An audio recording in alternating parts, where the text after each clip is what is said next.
Maayong buntag sa tanan, hanapod ko si Ivy sa gardening and what's happening. So for today's vlog is magbaging ko sa mga bunga sa akong palya kay ang mga insekto is iyang gipang tusok sa iyahang sungo matud pa. Itusok sa iyang sungo niya mao nay hinungdan nga nganong naay mga uban sa atong mga bunga no nga naay mga ulod mo nang kailangan nato sila nga putson kay para ma-prevent nato ang mga insekto nga pwede nga mo tupok sa ilang mga sungo sa punang sunguhana.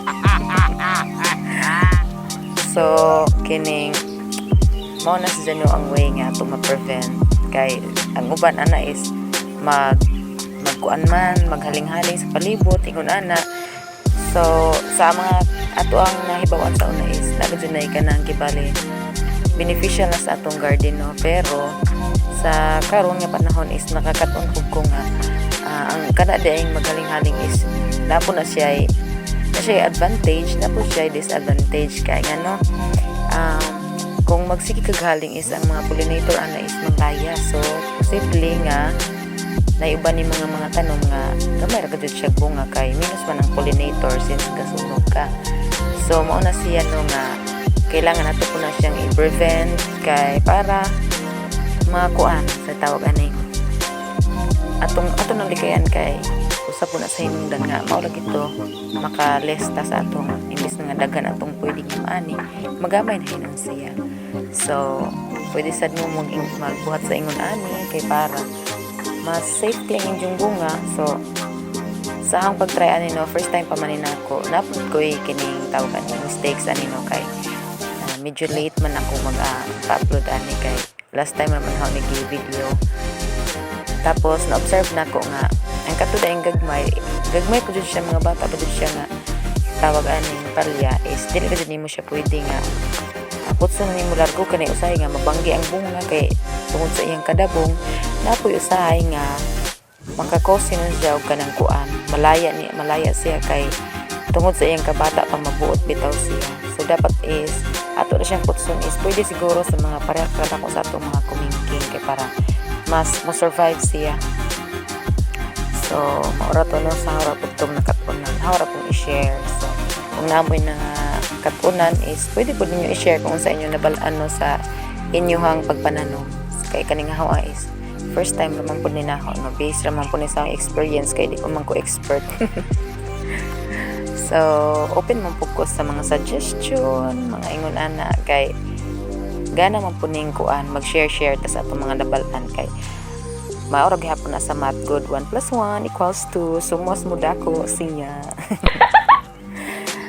So ang gigamit ani no is kanabit ang cellophane nga kuan kining para pang ice water, pang ice ingon ana kay nanindang po may ice water sa una di mo na pa may sobra di hala atong gamiton. Texas nga cellophane charot. Texas ba to? Texas lagi baga. So daghan-daghan na po nihang naputos ani nga time no. Nya ang kanang mga kuan tawag ani patula.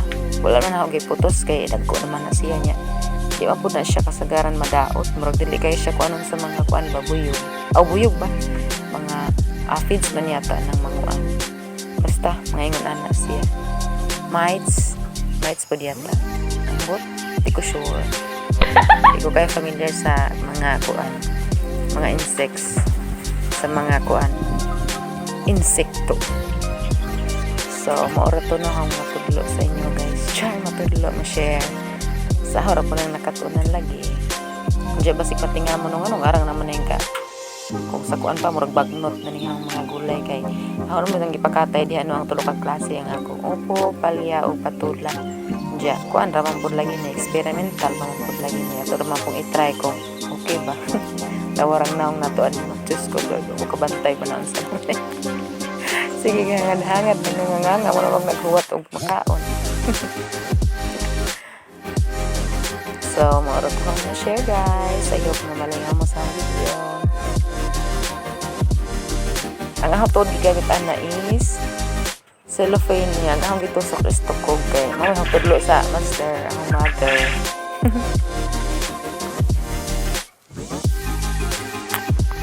Kaya atod nga part no is ako tong ipang putod ang mga kuan, mga bunga nga katong mga tinusukan sa mga insect. So after ko nagputos o nagpupo sa mga bunga no isa na pong gipanguhaan og mga sanga para mag-focus na po siya sa iyang pagtubo o pagbunga.